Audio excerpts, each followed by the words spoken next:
Avalanche fans, how we doing? Wow. Well, welcome back to It's About Hockey. I'm Mason, and tonight we're talking about the Colorado Avalanche taking down the Dalles Stars in Game 1 of Round 2 on the road in overtime of a score of 4-3. Yes, the Colorado Avalanche continue this pain train that is rolling through the West right now. Dalles Stars fans, I know I'm rocking with you guys. I'm actually really neutral today, other than the background. I am neutral because I really like both your teams, and it's incredibly hard to root against the Colorado Avalanche at this moment because it is just...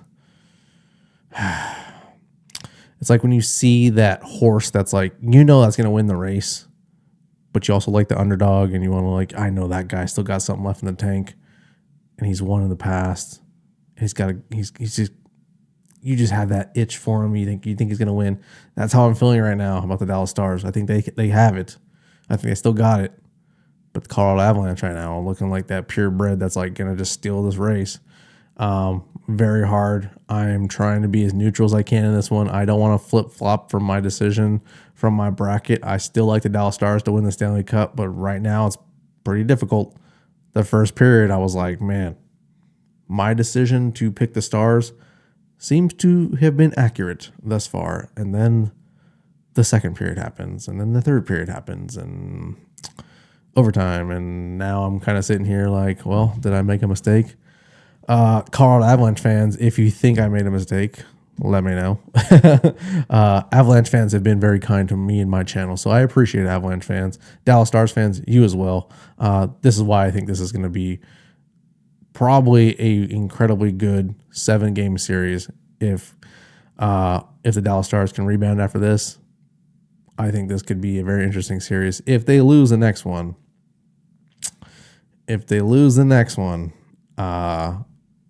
could be really interesting going forward. So, enough of that. We're going to jump into this game. But before we do, if you're new to my channel, welcome. Please consider hitting that like button. Please consider hitting that subscribe button. My channel is slowly but surely growing, and I appreciate all the views, all the comments. So if you feel so inclined to leave a comment about the game, please do so. I love talking hockey with you guys in the comments, and I do my best to get back to you guys. If you're a fan of either of these teams, let me know how you're feeling about this series after Game 1, because there's some questionable stuff in this game, and we're going to talk about it. So let's do the damn thing. All right, like I said, Avalanche rally from 3 goals down, defeat Stars in OT in Game 1. Before we even really jump into that, I need to talk to the Stars fans real quick. Avalanche fans too, you can partake. You can sit right here and you give me your opinion. Was Miro Hiskinen's penalty, was that an embellishment? Let me know what you think about that in the comments. I, for one, do not think that was embellishment at all. It was borderline. I mean, it was like, I don't think the official had the view he would need to have to really call that an embellishment. The camera angle we saw from Hiskinen going behind the net, that was borderline close to that angle. I can't imagine what the official saw to be like, yep, that's embellishment. Just got done watching the hockey guy giving his explanation about it, and I do agree with that. I think that was a call. If you're going to make one call, you're going to call them both. That is a really good explanation of that call. Otherwise, I am kind of clueless as to what he saw. But let me know what you think about that call in the comments. Back to this. We're going to talk about this game. Dalles Stars fans, man, I'm sorry, because that was a great start to this game. Going up 3-0 against the Colorado Avalanche, a team who has been on their, I want to say, pretty much a bye week. They've been chilling the whole freaking week while you guys were battling the Vegas Golden Knights. And it kind of seemed like it was going to be the same story as it was for the Boston Bruins and the Florida Panthers last night, having that much rest, not having any momentum to carry. Seemed like it was maybe going to be in Dallas's favor after one period. Games aren't won in the first period. They're won after 60 minutes and sometimes even more, like tonight. So, yes, I feel for you guys because I was rooting for you guys in the last series. I'm still there with you guys, but your team has got to play better. They got to play a full 60. And it seems like they're having a hard time with it tonight. But let's talk about the stats a little bit here, because I know that is going to be important, and it's going to be one of my main talking points here. We're not going to review pretty much any of the goals except for the one, and I think it's one you know I'm talking about. Ryan, we're getting started here in the first period. Dallas puts up 3 on the board. Pretty evident that the Dalles Stars were feeling like they were going to run away with this. If Georgiev could not get his game going, I was really, in my mind, I was questioning, was he going to get pulled? It was still early. The third goal, Jamie Benn's goal, was a power play goal. So, it's kind of hard for a goalie to, you can't really blame that one on the goalie all that much. Plus, it was a tip in, so it's like, you can't really blame him for that one. But they did pan to the bench, and there was talks of, is he going to get pulled? Obviously, he responded incredibly well after that, because after that, he didn't let nothing in.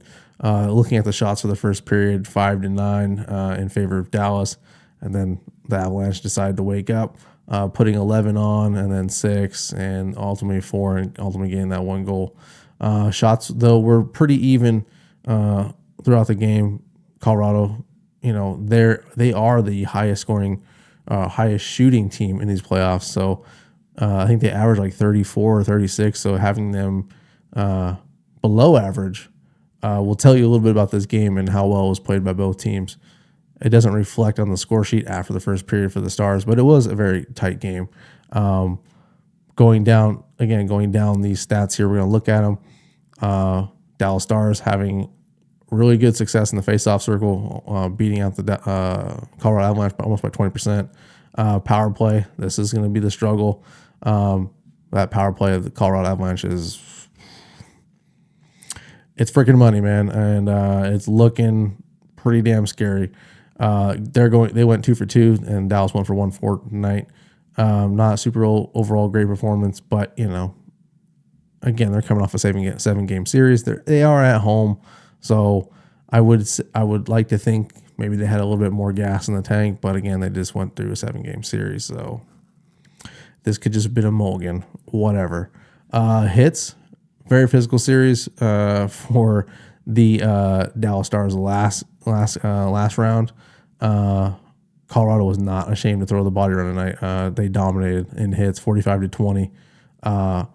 Not surprised. There was a couple big hits tonight from the Avalanche, and them being down what they were, I expected them to finish their checks, which is what you have to do in the playoffs.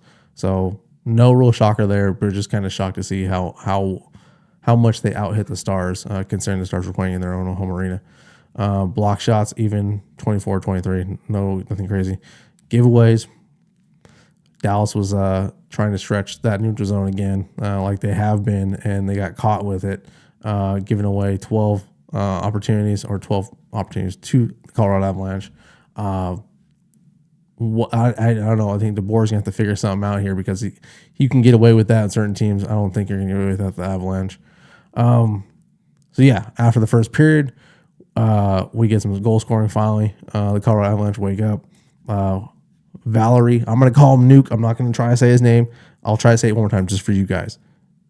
Nishushkin. All right, so let me know. Grill me in the comments if you want. We're calling him Nuke. You guys call him Nuke. I'm calling him Nuke. He gets on the board, power play goal.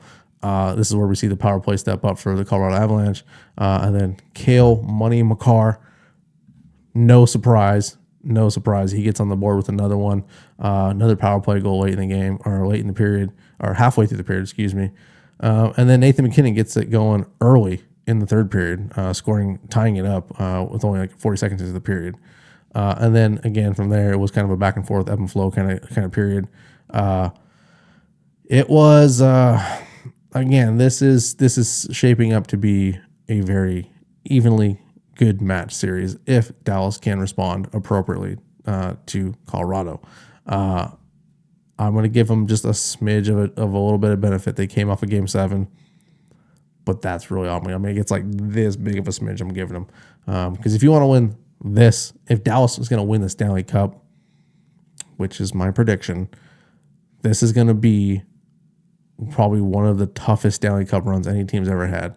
They had to go through Vegas. They're going to have to go through Colorado. They're going to have to go through either Vancouver or Edmonton, and then they're going to have to go through the best in the East. So Dallas has the odds are really stacked against them going that far and doing that. So if they are going to do it, they are only at bus stop number 2 at the moment. So they're going to have to really figure this thing out, and they're going to have to figure it out quick because they do not want to go back to Denver 2 games down. All right. We finally get a goal in overtime. Miles Wood doing some crazy burst of speed. I want to look at it really quick. That's the one goal we're going to look at. Let's see if I can find it really quick. Nope, that's not it. Here it is. I want you guys to look at this really quick because this, to me, I saw this in real time, and I'm sure you guys saw it in real time too.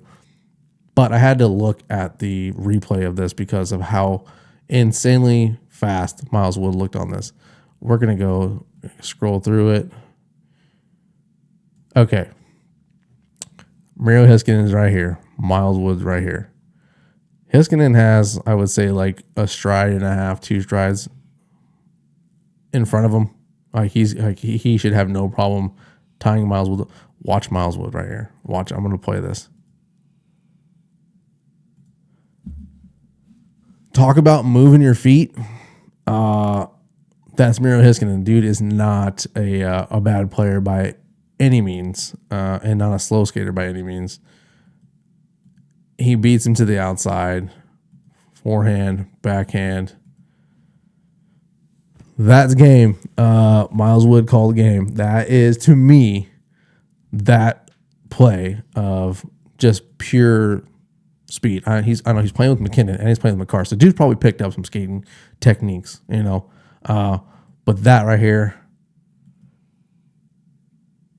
just insane little feature of this game. Ultimately, I said it won him the game, or won you guys the game. So stick tabs for Miles Wood right there.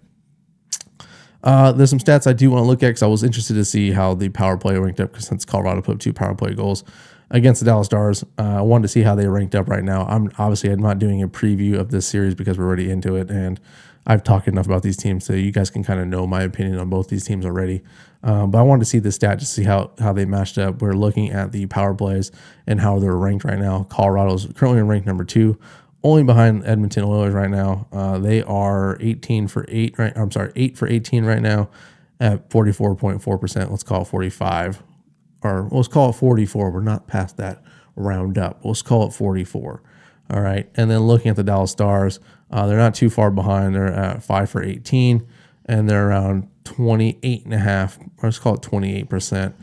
So they do have a jump on them a little bit, but it's just, I looked at who they played last round. I looked at who the Avalanche played last round. We already know how that went. But still, Avalanche know how to capitalize on the power play. So, just looking at that, we got the Colorado Avalanche currently ranked number 2 and the Dalles Stars ranked number 5. What we do want to look at, and what I want to look at, is I've talked about him before, and he is a freaking machine. I know there's talks about Connor McDavid and what will happen if they win the Stanley Cup and who's going to hold that Conn Smythe trophy. Colorado Avalanche fans, I'm talking to you right now. Look at me right here. Let me know in the comments. I'm asking for your comments because I'm interested to know if you guys win the cup. Is Cale Makar Conn Smythe winner in this? Looking at his stats right now, 6 games, 3 goals, 9 assists, 12 points. He's basically putting up almost 2 points a game here. He's a +3 right now, and he is killing it. He's got my vote. If he can continue this pace right now, that would be my vote for Conn Smythe, unless something happens. Nichushkin, Nuke, if he continues his goal scoring and he puts up more and more goals, then it'll be a close race. But for a defenseman putting up these numbers, he's got my vote. Looking at someone else's stats, we need to talk about Joe Pavelski really quick for Dalles Stars fans. Joe Pavelski is one of my all-time favorite players. He was my captain for the San Jose Sharks, as well as the other ones, but he was like the captain. I fully believe he should have re-signed with the Sharks, but that's another story. But looking at his stats, 8 games played, 0 goals, 1 assist, 1 point, -1. Pete DeBoer is really going to need to figure this out because this is not playoff Joe Pavelski. I don't know if he's hurt, but that excuse can only go so far. So I really would like to see this turn around because this is really not Joe Pavelski. He almost had one tonight. Granted, it probably would have got called back because it was a super high stick, but yeah, he really needs to figure this out. He didn't register a shot on net at all. He hasn't registered a shot on net for a while. If this is accurate, let's see here. Didn't register a shot tonight. Didn't register a shot. He got one in Game 7, and then the last 3 games against the Knights, he hasn't gotten anything. So, will he get re-signed after a performance like this? Who knows? He's still a great player, but he needs to start stepping this up big time if the Dalles Stars want to get past the Avalanche. I wanted to look at one more stat before we get out of here and before we wrap this thing up because it's something I know Avalanche fans, however you like to enjoy yourself, whether it be with a glass of wine, a nice cocktail, a beer, some of that little 420 special. I know all about that. I want you guys to look at this stat really quick. We're going to look at points for the total playoffs.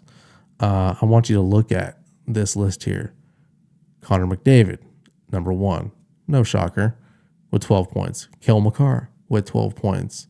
Tied for first with Connor McDavid. Mikko Rantanen, Nathan McKinnon, Mika Zibanejad, Leon Draisaitl, Matthew Tkachuk, Vincent Trocheck, even Evan Bouchard, and Valerie Nichushkin. I said it wrong again. We'll call him Nuke. You guys have got 4 players in the top 10 right now. I don't know how anyone stops you guys. If you guys are healthy and you guys have this much talent clicking right now, again, Stars fans, I like your team. I like the depth.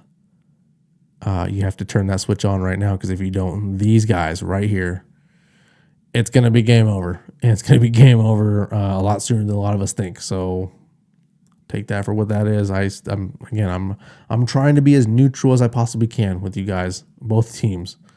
But right now I'm starting to kind of just lean a little bit towards one way. It's only game 1. Again, it will give the Stars the benefit of the doubt, but that's it. That's all they get from me. They have to really start turning this thing on because I think it could be disastrous going forward. All right, guys, that's it. That's game 1 here. Colorado Avalanche did the damn thing tonight. Highly impressed. Get a little bit of claps from me, golf claps from me. Game 1, you guys are coming off, like I said, pretty much a bye week. You guys had a whole week off. As far as I know, you guys aren't injured. We're waiting on Duran to come back. Landeskog, there's always rumors that he might come back. So if he comes back, who the hell knows? I'm not counting on that, but you never know. But if you guys can maintain being healthy, if you guys are healthy, Dalles Stars just went through a 7-game series against a very tough team, so they might not have a full tank to face you guys. And it would not surprise me when you got Miles Wood smoking Mira Heiskanen in a one-on-one race and going forehand, backhand against Jake Odger. That could be disastrous. Anyways, guys, like I said, thank you guys for watching. If you're new to the channel, please consider hitting that like button. Please consider hitting that subscribe button. I'm talking about this series and all the series in these playoffs as much as I can, as long as I can stay awake, because right now it is 12:45 or 11:45. I'm getting tired. I got to go to bed. So holla at you guys for game 2. Or like I said, follow the channel. I got more content coming. Peace out, boys.